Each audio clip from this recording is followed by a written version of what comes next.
കണ്ണൂർ ജില്ലയിൽ നടാൽ കാടാച്ചിറ റോഡിൽ എടക്കാട് സ്ഥിതി ചെയ്യുന്ന അതിപുരാതനവും ചരിത്രപ്രസിദ്ധവുമായ ഊർപ്പഴശ്ശിക്കാവ് ഭഗവതി ക്ഷേത്രത്തിൻ്റെ വിശേഷങ്ങളിലേക്കാണ് ഇന്നത്തെ വീഡിയോയിലൂടെ നമ്മൾ പോകുന്നത്.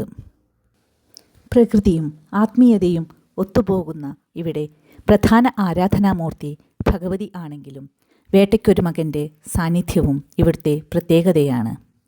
മേലേക്കോട്ടത്തിൽ ശങ്കരനാരായണ സങ്കല്പത്തിൽ തൊണ്ടച്ചൻ്റെ പ്രതിഷ്ഠയും ഉണ്ട്. ഐതിഹ്യങ്ങളിലേക്ക് കടക്കുമ്പോൾ ഊരിൽ പഴകിയ അച്ചി ഉള്ള കാവ് എന്ന അർത്ഥത്തിൽ ആണ് ഊർപ്പഴശ്ശിക്കാവ് എന്ന പേരുണ്ടായത് എന്ന് പറയപ്പെടുന്നു. അച്ചി അമ്മയാണ്, ഊരിനും നാഥയായ അമ്മ. അമ്മയുടെ കാവാണ് ഊർപ്പഴശ്ശിക്കാവ്. മറ്റൊരു സവിശേഷത ഇവിടുത്തെ മൂലഭണ്ഡാരമാണ്.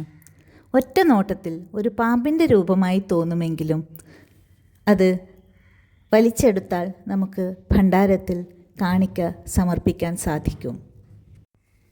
ഉത്തര കേരളത്തിലെ ശൈവ, വൈഷ്ണവ, ശാക്തേയ വിശ്വാസങ്ങളുടെ അപൂർവ സംഗമ ഭൂമിയായ ഇവിടം ശനിദോഷ നിവാരണത്തിന് ഏറെ പ്രസിദ്ധമാണ്.